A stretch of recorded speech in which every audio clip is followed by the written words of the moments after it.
3 invités avec nous chaque soir pour décrypter les mouvements de la planète marché. Aymeric Didet est avec nous, le directeur de la gestion de Pergame. Bonsoir Aymeric. Bonsoir Grégoire. Gustave Orenstein nous accompagne également, responsable de la recherche macro et de l'allocation d'actifs de Dorval Asset Management. Bonsoir Gustavo. Bonsoir. Et Alexandre Drabovic est avec nous également, le directeur des investissements d'Indosuez Wealth Management. Bonsoir Alexandre. Bonsoir Grégoire. Merci d'être là messieurs, ravi de vous retrouver. C'est notre semaine de rentrée pour Smart Bourse. On est dans les premières émissions de 2025. Un mouvement déjà qu'on peut constater, c'est ce qui se passe de manière assez globale d'ailleurs sur les taux longs, sans doute guidé par le marché américain comme souvent.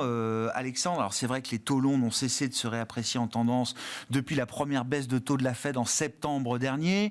Il y avait eu un petit répit, je me souviens, au début du mois de décembre, on avait vu les taux américains retomber autour de 4,20%, et c'est vrai que sur le mois écoulé, de début décembre à aujourd'hui, on a repris très vite 40 voire 50 points de base sur le 10 ans américain, avec un mouvement de contagion à l'ensemble de l'obligataire mondial. Alexandre, premier commentaire peut-être sur ce mouvement, quelles sont les raisons, les justifications qu'on peut apporter ex ante à ce mouvement de repentification là.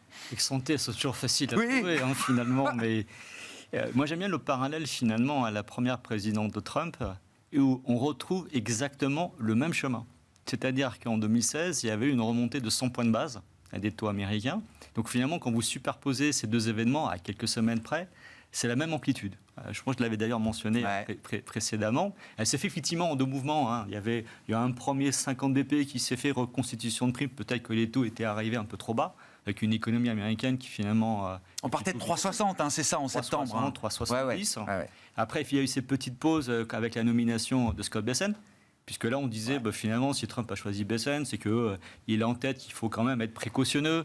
Il a quand même une facture à gérer importante sur sa dette et ça lui coûte beaucoup d'argent. Il ne veut pas non plus que ça dérape. Et puis là, ce dernier mouvement, il est, je pense, à la fois lié avec des nouveaux chiffres. Pauline en parlait de l'ISM Services, donc il y a quand même une vigueur de l'économie américaine. On a un petit peu d'inflation. Et puis, globalement, je pense que les investisseurs, aujourd'hui, sont plutôt à se dire... comment Trump va un petit peu interagir au début de sa présidence. On manque de visibilité. Et quand on manque de visibilité, on dit, vaut mieux attendre que ça se calme avant de s'engager à nouveau sur le ton. Moi, ce qui me frappe un petit peu aujourd'hui, c'est que quand on était à 3,70, plus personne parlait des taux longs américains en disant ils vont aller à 5. Et maintenant qu'on est à 3,70, tout le monde dit... Quand on est à 30 points de base des 5, tout le monde nous dit qu'on va aller à 5. Oui. Donc, je ne dis pas que ça va s'arrêter à ce niveau-là. Il y a quand même un gros ajustement qui s'est opéré. J'entends. Le marché obligataire, et ça fait depuis maintenant 18 mois qu'il y a quand même une volatilité beaucoup plus importante que les actions. Et ça, il faut l'accepter. Ça va, je pense, encore perdurer pour quelques temps. Maintenant, est-ce qu'on commence à arriver à des niveaux qui commencent à devenir attractifs ? Je pense. Alors, ça peut exagérer facilement. On peut, vous parlez du marché du gilt, on a vu que ça peut déraper un peu plus facilement. Le marché britannique souffre beaucoup aujourd'hui, le marché obligataire britannique. C'est pas la même liquidité, c'est pas la même typologie d'investisseurs, donc je ne ferai pas le parallèle en disant que ce qui se passe sur le UK, c'est ce qu'on va voir sur le marché américain, mais il y aura à un moment donné un niveau de taux qui va redevenir intéressant pour les investisseurs en termes de portage. Mais pour ça, il faudra de la visibilité sur l'exercice du pouvoir de Trump et sur la partie ou les parties de son programme qu'il va vouloir appliquer et celles qu'il diluera ou qu'il laissera peut-être de côté. Mais sans cette visibilité-là, les flux ne reviendront pas massivement sur les parties longues de courbe. Tout de suite. Évidemment, le marché est toujours en mode je ne sais pas, donc quand je ne sais pas, je préfère me désengager. Donc on manque aujourd'hui évidemment de cette visibilité. L'inauguration, c'est le 20. On en saura un peu plus. Les effets d'annonce, on en aura encore, et on connaît le personnage là-dessus. Il est très très bon dans l'exercice. Maintenant, je pense que ma conviction, c'est que Trump 2.0, il sera peut-être un peu différent. Il n'est pas tout à fait fou non plus. Il va être peut-être un peu mieux entouré cette fois-ci. Et à la fin de la journée, Trump, lui, son baromètre, c'est quand même les actions. C'est le S&P 500 en termes de réussite économique, mais son baromètre en termes de crédibilité financière, ça sera le 10 ans. Ouais. Sur ce mouvement de taux, Gustavo, qu'est-ce qui vous intéresse ? En regardant un peu comment il se décompose, je vois quand même que les points morts, l'idée des break-even, montre que le marché tâtonne un peu à la hausse quand même sur ce qui pourrait être des points d'équilibre pour nos économies, peut-être dans le monde actuel. Oui, il y a la question des taux réels. Ouais. Ce qu'on voit, effectivement, c'est pas des chiffres d'inflation en eux-mêmes ou des choses comme ça. C'est plutôt des chiffres liés à la croissance, une croissance solide qui fait plutôt monter les taux, et donc les taux réels. Et ça, c'est plutôt vertueux, on dirait. On pourrait dire que c'est une hausse de taux qui, en elle-même, n'est pas problématique pour les marchés financiers. Le problème, simplement, c'est que Trump arrive dans une économie américaine qui est déjà, avec un marché du travail qui a refroidi, heureusement. Je dirais heureusement qu'on est dans une phase où le marché du travail c'est déjà un peu est en refroidissement. Imaginez si c'était arrivé tout ça il y a encore quelques mois en arrière. Bon. Mais bon, voilà, tout ce qu'on a vécu depuis 18 mois, voilà, ça rentre un peu dans nos pensées. Il faut se rappeler qu'à l'été 2024, le taux de chômage américain remonte et ça y est, la SAM roule. Oui. On avait discuté. Oui, bien sûr, bien sûr. Tout d'un coup, c'était, ça y est, la récession est certaine, et puis du coup, non. La Fed est en retard, etc. D'ailleurs, la Fed elle-même agit, elle baisse de 50 points de base, on se souvient. Donc, voilà. Pourquoi le thème de l'année dernière, c'était le put des banques centrales, le put de la Fed. On en avait plusieurs fois parlé, c'était vraiment notre idée. Et ça, c'est ce qui a permis, évidemment, libérer énormément les acteurs sur le marché financier. Si ça ralentit, c'est pas grave, la Fed est là. On a cette assurance. On a cette assurance. Aujourd'hui, c'est une phase un peu différente. C'est une phase d'équilibre, de policy mix. Il y a un problème d'équilibre entre la politique budgétaire et la politique monétaire en règle générale. Il est différent, les réglages sont différents en Europe et aux États-Unis. Mais pour ce qui est des États-Unis, évidemment, arrive le leader de la politique budgétaire, c'est-à-dire Trump. Et on attend tous, évidemment, de voir exactement comment il va faire, dans quel ordre il va faire. Et c'est assez complexe. Par exemple, s'il y a les droits de douane, mais que simultanément, il y a une baisse d'impôts, bon, il y a une forme d'équilibre à peu près maintenu d'un point de vue économique. Si finalement, il passe que les droits de douane et pas du tout du côté des impôts, là, pour le coup, c'est juste une hausse des impôts. Du point de vue des Américains, c'est un choc plutôt négatif. Et du coup, alors ça crée tout un tas de réflexions. Faut-il acheter des taux ou les vendre à ce moment-là ? C'est un choc inflationniste. Mais en même temps, c'était bien une hausse d'impôts. Donc, sans doute faut-il attendre qu'ils montent et puis les acheter ou des choses comme ça. En 2018, la Fed avait plutôt vu les tarifs comme étant effectivement, alors peut-être inflationniste en première intention, mais surtout avec un effet potentiellement récessif derrière. C'est plutôt ce qui avait guidé l'ajustement de la Fed sur la première guerre commerciale 2018-2019. Et surtout attendre les résultats effectifs, voir exactement comment ça va impacter. C'est extrêmement difficile de savoir exactement l'impact que ça va avoir. C'est pour ça que la Fed, en tout cas dans sa communication, a prudemment dit qu'elle ne spéculait pas sur ce qu'allait faire Trump, mais attendait de voir les résultats concrets de ces actions. Bon, effectivement, la Réserve fédérale ne peut pas faire comme les investisseurs, ne peut pas passer son temps à acheter, vendre, en acheter. Elle doit avoir une politique qui a l'air d'être à peu près prévisible, lisible en tout cas, donc elle va attendre. Mais nous, sur les marchés, évidemment, on est obligé d'agir perpétuellement. Pour l'instant, sur le marché obligataire, je disais, la hausse, en partie, c'est lié à la croissance résiliente aux États-Unis, donc n'est pas problématique. Mais là, ces derniers jours, ça commence à devenir un peu plus vicieux et on voit que c'est vraiment un risk-off sur les marchés obligataires. C'est pour ça que les spreads, même l'OAT-Bund s'écarte et je ne crois pas que ce soit lié spécialement au problème budgétaire français. C'est simplement c'est le mouvement global. Le bêta plus élevé que l'Italie et le Royaume-Uni, effectivement, qui a un marché un peu plus sensible et du coup, s'écarte et plus volatile. Donc on est dans ce moment un peu plus gênant. Même si, effectivement, je partage l'avis, il y a un moment où ça va redevenir intéressant d'investir dans les marchés obligataires. Pour le cas américain, les taux réels à long terme aujourd'hui aux États-Unis sont au-dessus de 2,5. Si j'étais un ménage américain préoccupé par mon épargne, par mon épargne retraite, que je ne suis pas, j'en mettrais évidemment une grande quantité parce que d'un point de vue de l'épargnant à long terme américain, le vrai taux sans risque, c'est ça, c'est le TIPS. Je suis protégé contre l'inflation. 2,5% de rendement réel. Exactement. Ça, sur 10 ans aujourd'hui. Sur 10 ans, oui, pour ma retraite, c'est très bien. On aimerait bien l'avoir en or. On aimerait bien l'avoir, on n'a pas ça en Europe. Non. Donc là, alors ça aussi, c'est évidemment dans les différentiels de comportement des taux. Côté européen, on est moins convaincu de la valeur des taux. Le taux sans risque européen aujourd'hui, ça reste toujours le taux allemand. Et le taux allemand, même à 10 ans, le taux même à 2,50, le taux réel est légèrement positif. mais à peine. Donc, c'est ça. Il n'y a pas cette marge de confort qu'on peut avoir sur l'obligataire américain aujourd'hui. comme le disait Gustavo, 4,75, moi j'appelle ça un peu la zone de douleur ou de danger, quoi. C'est-à-dire que chaque fois qu'on est arrivé dans ces niveaux-là, on a vu quand même le marché action un peu octé. Hein. Et Nvidia était l'emblème hier, je crois que ça ouvre à plus 2 et ça finit à moins 4 ou moins 6, je sais plus, moins 6. Bon. Même une valeur comme Nvidia, à un moment, peut se faire rattraper par la patrouille des taux d'intérêt, quoi. C'est très clair. Mais maintenant, aujourd'hui, c'est presque des opportunités parce qu'il y a beaucoup de reflux, parce que c'est des marchés qui sont très guidés par les flux.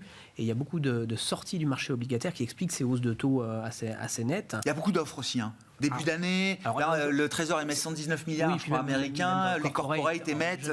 C'est ça. On vient de vivre 2-3 jours exceptionnels. Avec une offre incroyable. Incroyable sur les émissions corporate. Mais nous, on le voit presque plus un peu comme une opportunité, parce que comme on le disait juste précédemment, des taux réels aussi élevés, notamment aux États-Unis, historiquement, c'est plutôt des opportunités. Parce qu'il ne faut pas oublier que des taux élevés aux États-Unis, ça coûte extrêmement cher quand vous avez une charge de la dette aussi importante, que vous avez 7% de déficit, et donc que vous devez chaque mois payer des taux d'intérêt, de l'intérêt à rembourser. Donc aujourd'hui, on est plutôt à penser que c'est des superbes opportunités sur le marché obligataire de rentrer du papier aujourd'hui.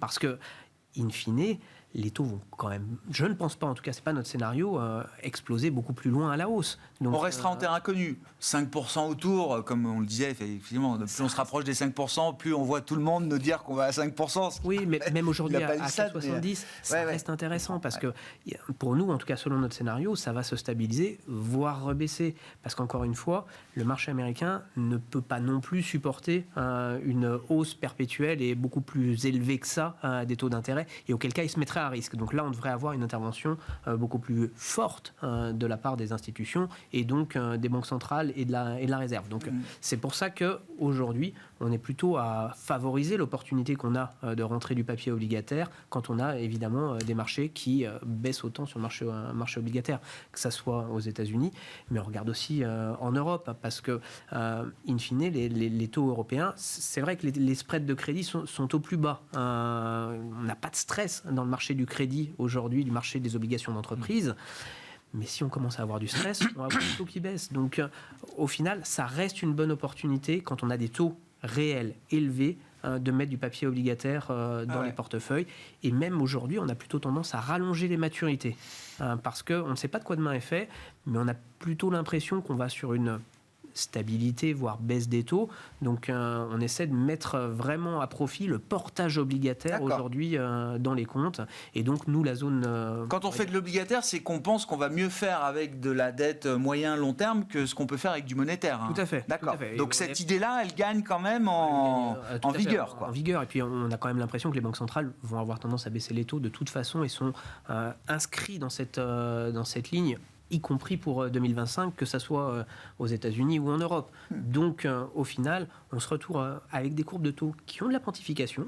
Et quand on a de la pontification sur les courbes de taux, c'est bon pour le propriétaire d'obligataire, donc un détenteur d'obligataire. Donc c'est pour ça qu'on en met aujourd'hui encore aujourd'hui en tout cas dans les portefeuilles. Le 3 mois 10 ans est redevenu positif aux États-Unis là pour la première fois depuis 2022. Sur les banques centrales, la question étant jusqu'où est-ce qu'elles vont quand même baisser les taux, à commencer par la Fed. Je reviens à l'idée de la hausse de taux. Enfin, on voit là aussi que le marché anticipe des taux d'arrivée, des taux neutres, d'équilibre beaucoup plus élevé que ce qu'on voyait il y a encore quelques semaines. Aux États-Unis, mais aussi en Europe. Hein, quand je regarde les prix de marché, le marché se dit que la BCE aura peut-être du mal à baisser les taux en dessous de 2%, alors que c'était une idée qui commençait vraiment à faire son chemin, peut-être il y a encore quelques semaines ou quelques mois, Alexandre. Et aux États-Unis, le marché n'imagine pas que les taux fédéraux pourront baisser facilement en dessous de 4%. Dans le contexte actuel. Hein. Gustavo l'a dit tout à l'heure, finalement, la Fed, elle a été claire en tout 2024. Elle a dit que ce sera 3 ou 4 baisses. Le marché était entre 7 baisses et 0. Finalement, elle a fait ses 100 BP. Ouais. Donc, en fait, on voit que le marché peut aller dans tous les sens. On ne va pas réviser non plus les taux tous les jours. Elle ne peut pas non plus changer d'avis tous les jours. Maintenant, je dirais quelque part, la Fed est un petit peu smart actuellement parce que le marché anticipait trop de baisses. Donc là, elle a un peu calmé le jeu. Donc quelque part, elle se donne peut-être un peu d'optionnalité à ce niveau-là. Dit autrement, OK, on n'aura peut-être que 2 baisses des taux sur l'année à venir. Elle est aussi un peu en mode en gestion de risque. Oui. Parce qu'il y a effectivement cette inflation où les tarifs douaniers pourraient importer de l'inflation, et là, elle se dit qu'il faut quand même être un peu précautionneux. Mais je rappelle, au mois d'août, et l'analogie est très très bonne, c'est dès qu'on a eu un petit problème sur l'emploi, on sait très bien que la Fed, elle peut être réactive, et elle va dire, moi, mon mandat, c'est double. Et avant tout, c'est maximiser l'emploi. Donc elle peut se permettre à un moment de dire, vous savez quoi, l'inflation, les tarifs douaniers, c'est temporaire, c'est un effet, et on va passer à travers. Par contre, j'ai un emploi qui est en train un petit peu de se ralentir. Moi, je veux empêcher le risque de récession, et donc je serai derrière. Donc, elle est, je dirais, quelque part aujourd'hui, avec un marché dont les attentes se sont bien calmées, elle peut se permettre aujourd'hui, à un moment donné, d'avoir un discours en disant, vous savez quoi, je pourrais peut-être même m'accompagner, et ma politique est peut-être même restrictive, parce que les taux réels aujourd'hui aussi élevés, elle a finalement une politique restrictive. Et on l'a vu en général, et je reviens à ce qui a été dit, quand les taux longs sont un peu trop tendus, on a même vu à un moment donné des membres de la Fed qui s'exprimaient pour essayer d'un petit peu calmer le jeu. Ouais. Alors, il y a la notion de put sur le S&P. Moi, j'aime bien aussi la notion de put sur l'obligataire. Ouais. Parce que la Fed, c'est pas le Trésor évidemment, mais ils travailleront ensemble. À 5%, je pense que M. Powell, il dort pas très très bien. Ah bah non. Donc, voilà. Donc la pontification de la courbe, elle peut continuer à s'accentuer, mais on pourrait tout à fait avoir aussi un phénomène où à un moment donné, on peut avoir des taux courts qui se détendent et une stabilité du long terme. Maintenant, pour la BCE, je pense que c'est un peu différent. Dans le sens où elle n'a pas la problématique d'une économie vigoureuse comme aux États-Unis, c'est plutôt une économie qui est molle. Si Trump tape sur l'Europe, nous, on a un peu du mal à se mettre en ordre de marche pour négocier et à trouver un deal avec lui. Et le ton de la BCE, il change quand même un petit peu. Donc effectivement, à un moment donné, le marché se disait on pourrait aller à 1,5 en Europe, on revient à 2. Nous, effectivement, on a toujours en tête qu'on aura 4 baisses l'année prochaine chez Indosuez. Okay. Mais voilà, on a en gros ce matin une prédiscussion avec notre comité d'investissement la semaine dernière. Je pense qu'on va plutôt réviser même encore un peu plus bas. Et la BCE, plus que 4 baisses. Oui. Oui, c'est ça. La BCE, elle a 8 meetings cette année. Donc, elle aura 8 occasions de baisser les taux. Est-ce qu'elle va faire, par exemple, une baisse de 50 comme la Fed ? Non. À mon avis, il y a suffisamment de faucons pour dire non, on ne va pas aller aussi vite que ça. Mais on pourrait très bien avoir 5 fois une baisse de 25, on pourrait aller à 1,75. Mais ce qu'il faut avoir en tête, c'est que même à 2 ou 1,75, on est neutre. On n'est pas en politique accommodante. Où on est très en train d'accompagner l'économie et aider l'économie. C'est ça qu'il faut avoir en tête. On parle du taux neutre. On parle du taux où je suis en train de réinjecter quelque chose dans l'économie. Alors, est-ce qu'elle pourrait aller, est-ce que par exemple, vous savez, les anticipations de la Banque suisse, même aller à taux zéro, voire même négatif. Ah ben on en reparle. On en reparle. On y est très très loin, puisqu'on n'est pas en déflation comme en Chine, par exemple. Mais il est vrai qu'on a quand même des forces aussi déflationnistes, notamment au niveau des salaires. Ça a été une préoccupation pour la Banque centrale européenne, mais aujourd'hui, avec un marché du travail et une économie qui est en train de ralentir, la capacité, et on l'a vu même, il y a un indice qui traque en fait la progression des salaires, et il est en train de retomber très très vite, ça peut donner un certain niveau de confort à la BCE, et en tout cas dans son discours, dire, eh bien finalement, cette force-là aujourd'hui est en train de descendre, donc je suis capable de baisser les taux, parce que j'arrive finalement à mon inflation cible de 2%, donc je peux donner de l'air.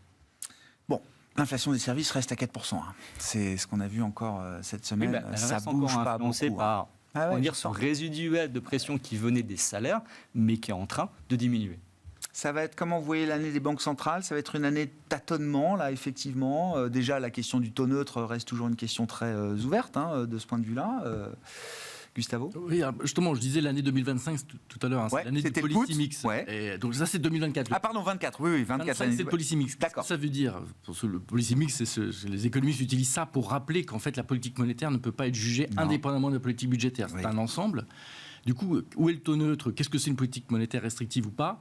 Ça dépend de la politique monétaire et la politique budgétaire qui l'accompagne. Et là, il y a vraiment une énorme différence entre la position des États-Unis aujourd'hui, où il y a un déficit très important, et arrive Trump avec l'idée d'en rajouter encore, enfin de déréguler, de pousser encore plus la croissance, mais sûrement pas de baisser le déficit. Alors, il n'est pas tout seul, effectivement. Il y a un débat, parce que les Républicains ne sont sûrement pas tous d'accord sur ces questions-là. Mais entre ce qu'ils veulent, ce qu'il va sortir, tout ça est assez compliqué.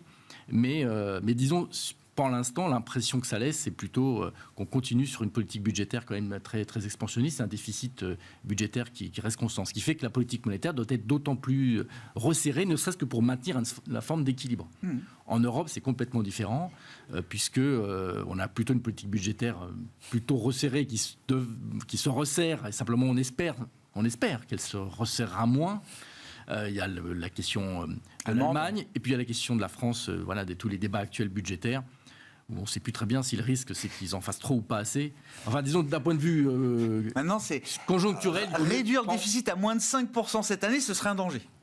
C'est ce qu'on entend. Oui, c'est ça. Non, mais je comprends, mais c'est assez logique. On sait bien que c'est un coût, et le faire à un mauvais moment... le faire trop vite, trop fort, on sait que c'est contre-productif. Je prends une casquette vraiment d'analyse purement cyclique, sans parler de la soutenabilité à long terme ou quoi que ce soit. Donc il y a des questions de cet ordre-là, et qui sont différentes entre les États-Unis et l'Europe. Mais il faut bien avoir en tête que c'est cette histoire de policy mix qui compte. Et donc, on ne peut pas juger de savoir s'il a fait des neutres ou au-dessus du neutre, ou resserre ou ne resserre pas, indépendamment de ce qui se passera justement du côté de la politique budgétaire. Ouais. Et là, il y a toutes les incertitudes politiques dont on a parlé. Ouais. On peut imaginer une divergence forte, si nécessaire, entre la Fed et la Banque Centrale Européenne. Enfin, les fondamentaux pourraient justifier et pousser même la BCE à continuer d'agir en solo quand la Fed se serait peut-être déjà mis en pause pour une durée longue. Je pense. La BCE a déjà montré l'année dernière qu'elle n'était pas du tout suiveuse. Elle a un mandat... On est moins inquiet sur cette capacité de la BCE à continuer à y aller en solo. Ce qu'elle a démontré l'an dernier prouve que c'est possible. Moi, je trouve que c'est raisonnable, en tout cas, de continuer à avoir une politique d'accompagnement d'une situation européenne qui est compliquée, et donc de continuer à baisser ses taux, pas violemment, mais enfin, à chaque réunion, et de les baisser au moins jusqu'à 2%. 2% qui font des taux réels, du coup, nuls. Hein. Alors, est-ce que c'est trop assez ? C'est difficile à dire, mais enfin, je dirais des taux réels nuls... Ça ne fait pas beaucoup déjà, 0. Non. Hein, je sais pas, donc, j'ai du mal à en lien avec la croissance potentielle de la zone euro. Hein. J'ai quand même du mal à qualifier 0 de taux réel comme étant très resserré ou très dur. D'accord. Bon. Mais mais ça dépendra encore une fois de cet équilibre. Ouais, Alexandre, sur la divergence, oui, c'est possible qu'il y ait un écart fort qui se creuse entre la Fed et la BCE. Il y a 1 an et demi, je n'aurais pas dit ça. Là-dessus, oui. On change. Oui, bien sûr. Je pense que là, aujourd'hui, l'environnement... Il y a 1 an et demi, on n'imaginait pas que la BCE puisse baisser les taux avant la Fed, même si c'est juste symbolique. 6 juin l'année dernière, 6 juin. Oui, 6 juin, mais bien sûr, on avait célébré cette date. C'est peut-être un signal. Oui. Mais elle doit libération de l'Europe. Est-ce qu'elle va le faire ? Est-ce qu'elle devrait le faire ? La réponse est oui. Est-ce qu'elle va le faire ? Voilà, c'est une interrogation. Il y a forcément, et il y aura du débat, à mon avis, dans les meetings de la BCE, et Mme Lagarde et beaucoup de membres auront un rôle à jouer dedans. La clé là-dedans, je dirais, ce sera aussi le niveau de l'euro-dollar, parce que vous en parliez tout à l'heure, qui est la tolérance de la divergence à laisser filer sa devise aussi. Voilà. Ça, je n'ai pas la réponse aujourd'hui, mais on avait ça en tête en disant... elle ne pourra pas diverger trop longtemps. Il y a beaucoup de choses pricées peut-être dans l'euro-dollar aussi, là, aujourd'hui, non ? Moi, je reste surpris finalement qu'on n'a pas touché encore à la parité. Ah oui ? On est trop proche de la parité pour ne pas la flirter quelque part aujourd'hui. Bon. Enfin, je vois aujourd'hui ce qui se passe sur le marché britannique. Encore une fois, les taux montent. La Banque d'Angleterre n'est pas celle qui baisse le plus vite ses taux aujourd'hui. Et le sterling est en train de plonger. Hein.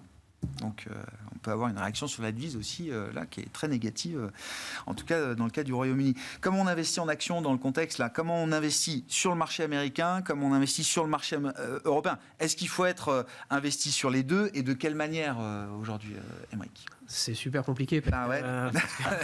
Aujourd'hui, après, avec une telle survalorisation des actions américaines, c'est compliqué, mais après, il ne faut pas aller contre les marchés. Et c'est ça le plus dur.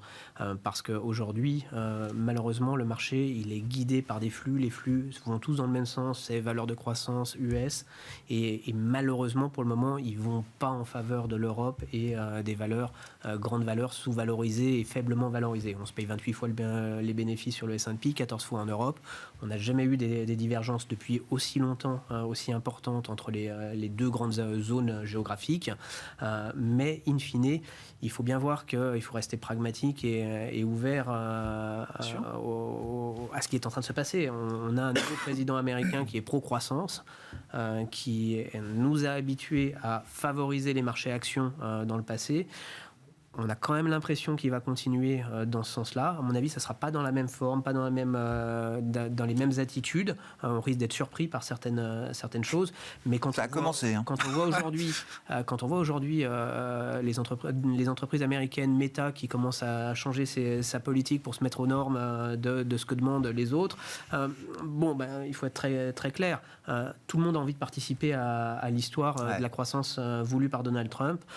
Donc, in fine, on a plutôt tendance à penser que oui, il faut continuer. Et ça peut justifier, entre les bénéfices, la croissance bénéficiaire attendue, et on peut faire le distinguo Max 7, reste du marché, et les niveaux de multiples de valorisation qui sont atteints, on peut encore avoir des poussées positives sur le marché américain. Clairement, on peut encore avoir, notamment au début de l'année, parce que les comparables ne sont pas si élevés que ça pour le début de l'année. On estime aujourd'hui qu'on a encore une croissance de 8 à 9% à attendre sur le S&P 500 des croissances de bénéfices pour l'année 2025. Donc clairement, on a encore du potentiel. Maintenant, moi, je fais partie aussi de ceux qui travaillaient déjà dans les années 2000 sur les marchés financiers, et on se rappelle un petit peu ce que les survalorisations avec les croissances valorisées à l'infini pouvaient donner dans cette période-là. Et donc, quand on voit l'exemple type, c'est malheureusement Nvidia, où on a un extrêmement bon communicant à la tête d'Nvidia, qui est capable de réinventer en permanence l'histoire de son entreprise et la pousser au maximum de ses capacités, pousser les marges au maximum. C'est génial, c'est exceptionnel, c'est un patron incroyable, c'est une entreprise incroyable qui mène aujourd'hui toutes les Max 7, toutes les grandes entreprises américaines. Derrière, c'est le cloud qui en profite, c'est les sociétés Microsoft et compagnie, Alphabet, et toutes ces valeurs-là en profitent et sont quelque part aspirées par ces phénomènes-là. Et ces boîtes-là, aussi spectaculaires qu'elles soient, peuvent encore pousser leurs marges, accroître la dimension des marges de profit. Si on atteint 75% de marge chez un Nvidia, on va avoir du mal à un moment donné à aller beaucoup plus haut.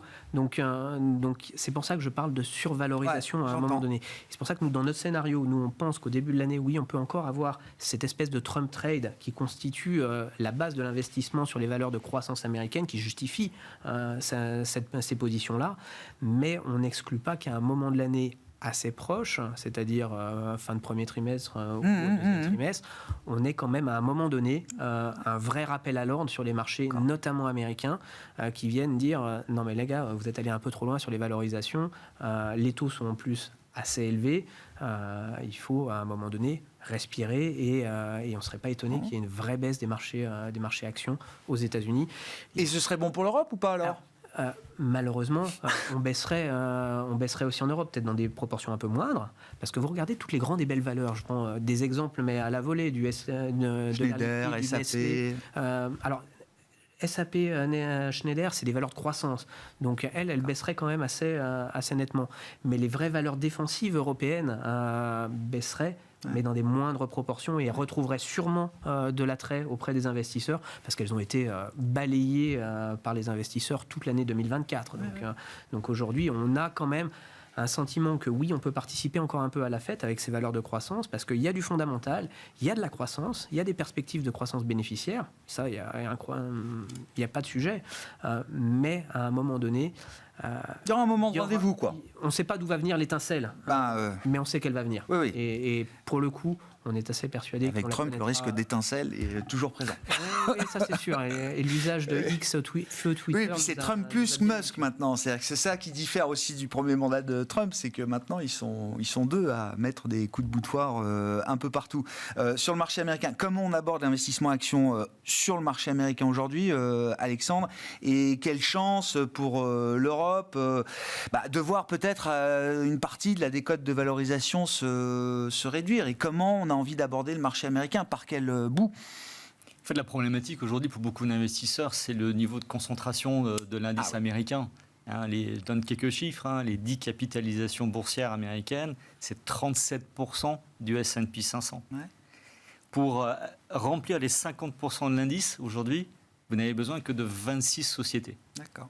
Le S&P 500, c'est pas forcément le mieux diversifié. Mais c'est juste le S&P ou petite parenthèse là-dessus, parce que j'avais fait le calcul, si on prend les 10 premières valeurs du CAC 40, je crois qu'on arrive à un taux qui est proche de 40. Oui, c'est ça. Ouais. C'est-à-dire que on parle beaucoup du S&P parce que le poids des valeurs est gigantesque, mais cette concentration, on l'observe, le MIB en Italie, c'est quelques valeurs, le DAX, c'est quelques valeurs aussi. Enfin, sur les indices émergents, on retrouve ça partout. Avec TSMC par exemple. Ouais, c'est ça.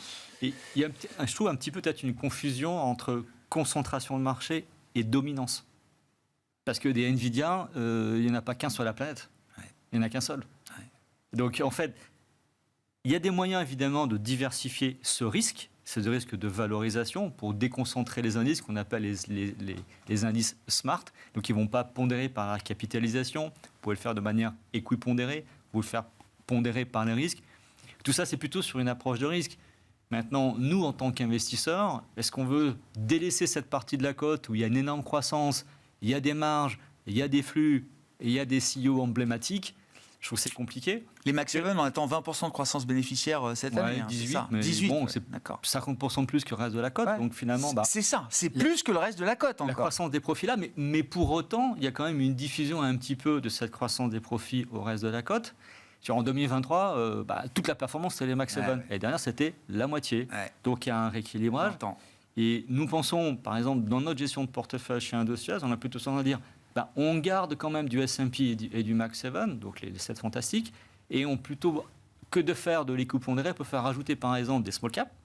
Alors, plutôt la partie profitable des small caps, parce qu'on se dit, voilà, Trump, il est plutôt marché domestique. Il veut même baisser la fiscalité, notamment sur les entreprises qui produisent en domestique, et l'amener à 15%. Donc ça devrait favoriser ce type d'entreprise. C'est d'ailleurs un segment marché qui est assez délaissé. Donc finalement, c'est peut-être une façon de se diversifier, de résoudre ce problème de concentration. Mais ne confondons pas la concentration à la dominance, parce que finalement, cette dominance, elle est américaine, elle est présente, elle ne va pas disparaître du jour au lendemain.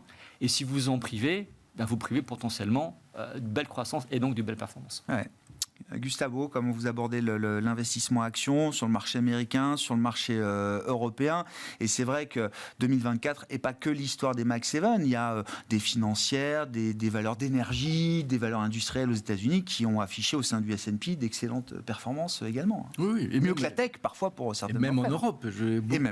Quand on dit à beaucoup de nos clients ou des investisseurs que l'année dernière en Europe, la meilleure performance, c'était les banques, le secteur bancaire globalement, ils nous disent j'étais quoi, plus 23%, c'est ça? Exactement. Oui. Et ça fait quelques années, ça fait 2-3 ans que ça fonctionne comme ça. Malgré toutes les difficultés de l'Europe, etc. Donc on leur rappelle toujours que, c'est vrai, je suis économiste chez Dorval, mais enfin, tout de même que les marchés, c'est pas que une question de macroéconomie, évidemment, et qu'il y a des histoires spécifiques, des dynamiques de marché, et que les banques sont un bon exemple, où même si l'Europe a des difficultés économiques claires, les banques, les valeurs bancaires, qui pourtant sont réputées être très sensibles à la macroéconomie, on fait très bien, pour d'autres raisons. Il n'y a pas qu'une question de croissance, etc. Donc il y a ces points-là à retenir. Nous, évidemment, toujours la même chose. Moi, dans la gestion, nous sommes des économistes dans le pôle dans lequel je travaille chez Dorval. C'est des économistes sur les marchés boursiers, donc on ne veut pas prendre beaucoup de risques spécifiques. Le problème, évidemment, c'est que les Max 7 elles ont un mag. Si elles sont magnifiques, les marchés sont rarement complètement à côté de la plaque, oui, je suis d'accord avec cette idée. Oui, je suis d'accord avec cette idée. C'est ce que j'ai appris quand même depuis quelques temps que je travaille. C'est quand même assez efficient. C'est pas du tout évident de repérer des exagérations, quoi que ce soit. Donc elles sont bien fantastiques. Simplement, elles sont fantastiques chacune pour leurs propres raisons. Je pense qu'elles ne sont pas du tout fantastiques spécialement parce que les taux d'intérêt font ceci ou cela. Non. Leur rapport au taux d'intérêt est très complexe. Fondamentalement, ce sont des entreprises de qualité. Alors, par contre, comme elles sont chères, les attentes sont très élevées. Et aussi, en tant qu'économiste, je connais la loi des rendements décroissants. Après, ça peut mettre très longtemps. Mais quand on investit, qu'on a des capex de ce niveau-là, Microsoft ou d'autres, parce que Nvidia, si elle gagne beaucoup d'argent, c'est parce que c'est l'argent qu'elle récupère des autres, les 6 autres qui lui investissent chez elle. Donc c'est un peu entre elles, cette histoire. Mais est-ce qu'ils vont réussir à rentabiliser de tels investissements? J'en sais rien. C'est pas, en tant qu'économiste, j'ai pas grand-chose à dire. Je ne suis pas un spécialiste de l'IA.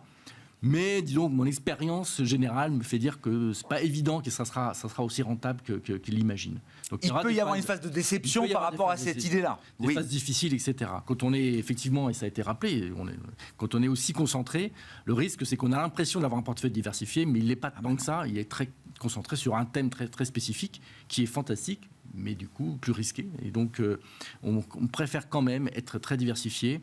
Et voilà, les banques européennes, c'est un bon exemple de quelque chose, d'un thème complètement délaissé. Qui reste une conviction solide pour vous, les vents qui ont porté le secteur bancaire. Qui reste toujours présent. S'il n'y a pas une grosse récession en Europe, ce que nous n'attendons pas, mais enfin, bon, évidemment, on sait que c'est un des risques. Si le taux de chômage continue de monter en Allemagne, en France, et vraiment on arrive à des zones très très dures de gros risques de récession, là, on révisera notre point de vue sur les banques. Mais en attendant, ça reste une bonne diversification. Il y a le marché japonais, il y a l'Australie, il y a plein de... Voilà, on essaie toujours d'être très diversifié et d'éviter effectivement de mettre trop de risques sur, par exemple, le thème de l'IA, sur lequel nous sommes investis, mais disons plus raisonnablement peut-être qu'un indice en général le serait. Ouais. Bon. Le MSCI World, c'est quasi 70% d'US. Aujourd'hui, c'est 70% d'US. Et donc, dans ces 70%... que j'avais vu sur le MSCI World Country, c'est 66,6. 666. La petite histoire. En attendant les 6666 points sur le S&P 500, qu'on verra peut-être au cours de cette année 2025. Un mot du crédit, je ne sais pas qui veut en dire un mot, parce que c'est vrai que on est dans Smart Bourse, je le dis à chaque fois, mais le crédit a été quand même une classe d'actifs remarquable en 2024. C'était difficile de faire mieux en termes de rendement, volatilité que des indices crédits. On a des indices crédits high yield en Europe qui ont mieux fait que des indices actions, par exemple. Ça reste dans un portefeuille global, dans une allocation, ça reste un pilier. Alors, attention à ce dont on parle sur le crédit en Europe, typiquement, parce que si on regarde même l'indice Investment Grade Europe, on n'a fait que 2%, on n'a même pas fait le portage l'année sur l'année. Sur l'investment grade. L'investment grade en Europe. Donc c'est vraiment une vraie catégorie qui a marché sur le crédit, qui est la partie du high yield, qui a fait 9% en Europe, 8% aux US. Dette bancaire, c'est à deux chiffres, je pense. Notamment la partie financière, qui était extrêmement bonne. Mais l'indice crédit en lui-même, investment grade, donc des obligations d'entreprise bien notées, il a clairement sous-performé, il n'a même pas fait le portage. Parce que l'IG est beaucoup plus corrélé au taux d'État, exactement. Alors que on a des niveaux qui sont beaucoup plus élevés sur le high yield et donc du rendement du portage beaucoup plus élevé. Et il y a eu des resserrements de spread sur la catégorie high yield qui ont été plus importants. Et donc c'est là où... et donc le bon pain est derrière nous, c'est ce que vous dites Non, pas du tout, pas du tout. Au contraire. Pour nous, tant que les rendements et le portage est élevé, on a plutôt tendance à continuer à favoriser. Et malgré les spreads serrés, on trouve encore des rendements absolus notamment pour une raison qui est importante, les taux de défaut restent très bas, et surtout en Europe. Et surtout, on a toujours cette espèce de... c'était Alexandre qui le disait très bien, il y a ce put sur les taux qui est toujours présent et qui risque de nous accompagner toute l'année 2025, aussi bien aux États-Unis qu'en Europe. Et là, pour le coup, c'est génial pour les taux de défaut, c'est génial pour nous empêcher d'avoir de trop grosses fluctuations sur le marché obligataire, ou en tout cas sur les spreads de crédit. Donc c'est pour ça que nous, on continue à favoriser très très clairement la classe d'actifs. Ça reste là aussi qui est un terrain confortable pour vous d'investissement, Alexandre. Oui, je compléterai la réponse, c'est qu'il y a également l'aspect flux qui est très important sur ce marché, parce que rien que le réinvestissement des coupons qui sont payés aux investisseurs, rien que ça va absorber peut-être la moitié de ce qui va être émis. Bien sûr. Et ça, on a toujours un peu du mal. C'est vrai que même moi, quand je discute avec nos gérants obligataires, on me dit les valorisations, aujourd'hui, c'est cher, il n'y a plus beaucoup de spread. J'entends, évidemment, mais est-ce qu'on veut se priver de ce spread aujourd'hui, à un moment où les taux de défaut sont relativement bas? Peut-être pas. Après, ramener au niveau du rendement, ça reste encore attractif. Puis la vraie question, finalement, est de se dire, mais où est-ce qu'il est le risque aujourd'hui? Est-ce que c'est sur une entreprise qui est profitable, qui rend du cash et qui n'a pas de problématique de bilan, ou est-ce que c'est plutôt un État? Alors, dit autrement, j'avais déjà évoqué cette idée, elle est peut-être un peu saugrenue, mais à quelle mesure un jour on pourra avoir des spreads négatifs? Microsoft, ils empruntent à, je ne sais plus, au moins 12 BP, proche des US. Oui. Et pourquoi on ne pourrait pas avoir à un moment donné des entreprises qui empruntent un taux inférieur à l'État? Oui. Donc, voilà. Donc, après, le statut de valeur refuge, d'actif sans risque, a peut-être une partie a peut-être été perdue par les souverains et une partie a peut-être été regagnée par des corporates. Sur la dernière décennie, la notion d'actif sans risque a été quand même challengée à plusieurs reprises. Les prix négatifs, des taux négatifs, le pétrole négatif, il y a eu quand même beaucoup d'épisodes avec des choses qui étaient absolument impensables.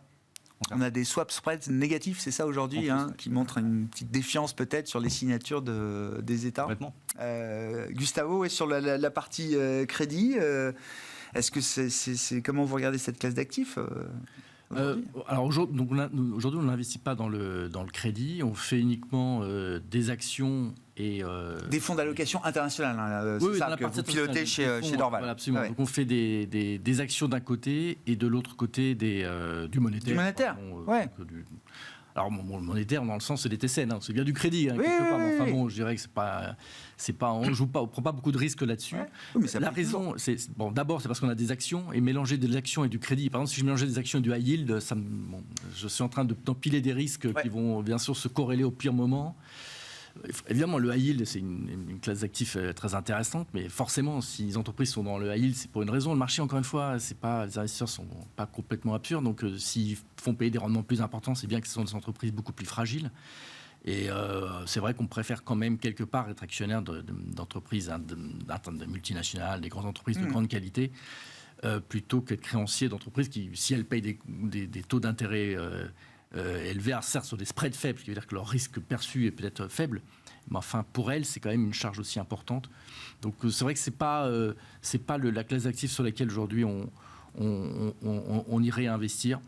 On reste quand même plutôt sur les actions en marché, effectivement beaucoup plus liquides. Et voilà. Les actions ont très bien fait l'an dernier. Enfin. Oui, globalement. On a fait des performances tout à fait comparables à ceux du high yield. Oui, c'est ça. Oui.